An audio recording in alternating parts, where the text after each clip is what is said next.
Hello, and thank you for joining us today in our study of the book of Psalms.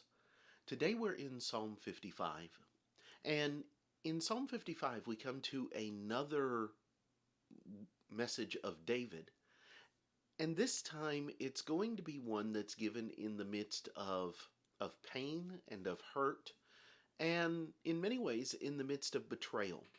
And so this one is a little bit longer than many of the ones we've seen recently, but at the same time, the message is very clear and it's not hard to figure out what it is that David is dealing with and what it is that he's trying to say. So let's examine Psalm 55. Beginning in verse 1, we read, "Give ear to my prayer, O God, and do not hide yourself from my supplication. Attend to me and hear me. I am restless in my complaint and moan noisily because of the voice of the enemy, because of the oppression of the wicked. For they bring down trouble upon me, and in wrath they hate me.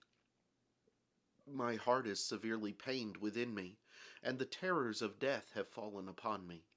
Fearfulness and trembling have come upon me, and horror has overwhelmed me. So I said, Oh, that I had wings like a dove! I would fly away and be at rest. Indeed, I would wander far off and remain in the wilderness. I would hasten my escape from the windy storm and tempest. Destroy, O Lord, and divide their tongues, for I have seen violence and strife in the city. Day and night they go around it on its walls. Iniquity and trouble are also in the midst of it. Destruction is in its midst. Oppression and deceit do not depart from its streets. For it is not an enemy who reproaches me, then I could bear it. Nor is it one who hates me, who has exalted himself against me, then I could hide from it. But it was you, a man my equal, my companion, and my acquaintance. We took sweet counsel together and walked to the house of God in the throng. Let death seize them. Let them go down alive into hell, for wickedness is in their dwellings and among them. As for me, I will call upon God, and the Lord shall save me. Evening and morning and at noon I will pray and cry aloud, and he shall hear my voice. He has redeemed my soul in peace from the battle that was against me, for there were many against me. God will hear and afflict them, even he who abides from of old. Because they do not change, therefore they do not fear God. He has put forth his hands against those who were at peace with him. He has broken his covenant. The words of his mouth were smoother than butter, but war was in his heart. His words were softer than oil, yet they were drawn swords. Cast your burden on the Lord, and he shall sustain you. He shall never permit the righteous to be moved. But you, O God, shall bring them down to the pit of destruction. Bloodthirsty and deceitful men shall not live out half their days. But I will trust in you. As you look at this psalm, David is going to lay out a message that begins with great horror, great frustration, and agony. As a matter of fact, he is going to talk about it from the standpoint of wanting to simply wander away, wanting to simply go out and leave. As a matter of fact, he says in verse 7, Indeed, I would wander far off and remain in the wilderness. I would hasten my escape from the windy storm and tempest. There are times when the problems that we're facing just make us want to run off and hide, to find a place where we can go that is away from all of the problems and all of the troubles that we're dealing with, and to just hide. And that's what David says here. He says, I would wander far off and remain in the wilderness. If I could, I would just run away and hide.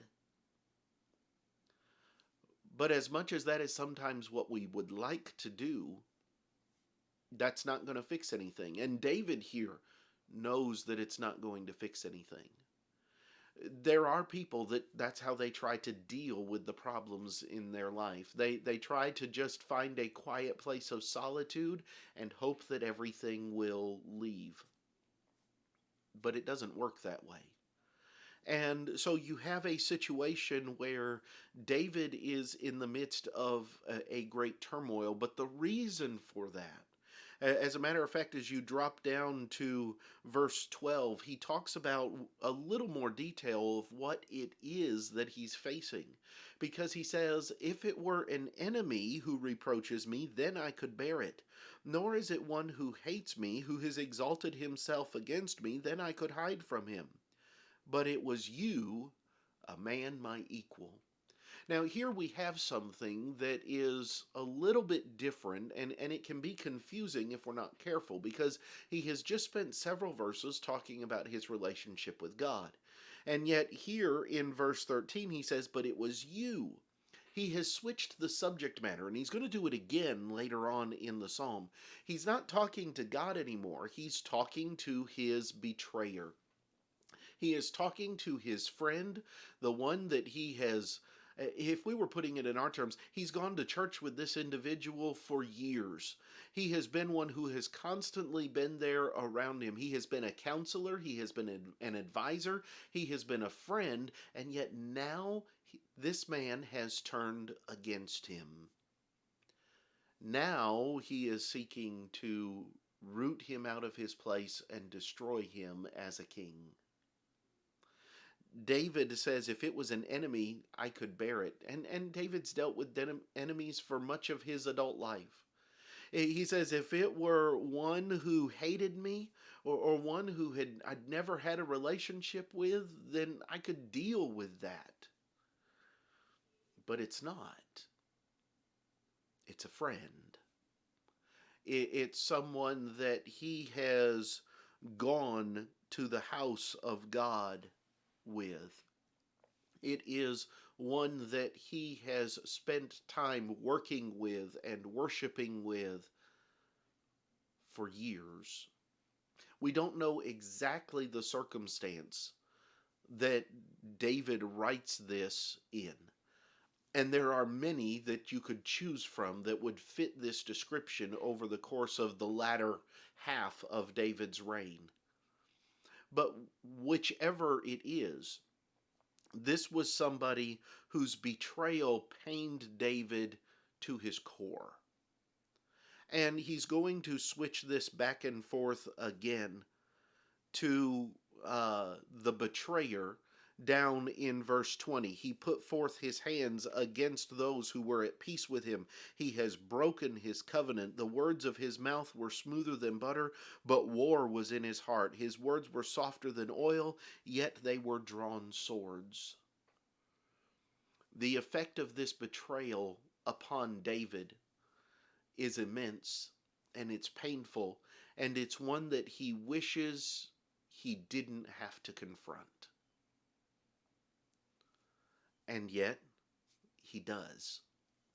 And so he's going to conclude the psalm in verse 22 by stating, cast your burden on the Lord, and he shall sustain you.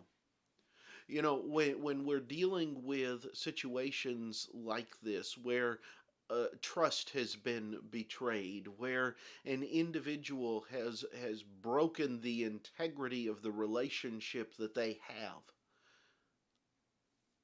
there is one place we can go, and it is the place to which David goes here. He goes to the Lord. He says, cast your burden on the Lord, and he shall sustain you. He will be there for us, just as he was there for David. David had a lot of things that happened to him in his life. Some of them were of his own making and because of his own actions and his own mistakes, and some of them were not. But David still retained his integrity before God. And he always went to God when the troubles came. He went to the place where he knew there would be help. And though so he closes in verse 24 and he says, or verse 23, and he says, "But you, O God, shall bring them down to the pit of destruction. Bloodthirsty and deceitful men shall not live out half their days, but I will trust in you." Even in the midst of deep betrayal of those who are supposed to be our closest friends, those who are supposed to be our greatest confidants, we have a place to which we can turn. We have someone who will still be there for us and will help us along the way. Let's make sure that we don't lump God in with the actions of man. These are some of the things that I see in Psalm 55. I hope that they are useful to you. Thank you for joining us today. Next time we'll come back and we'll begin looking at Psalm 56. I hope that you'll join us then. But until then, have a great day.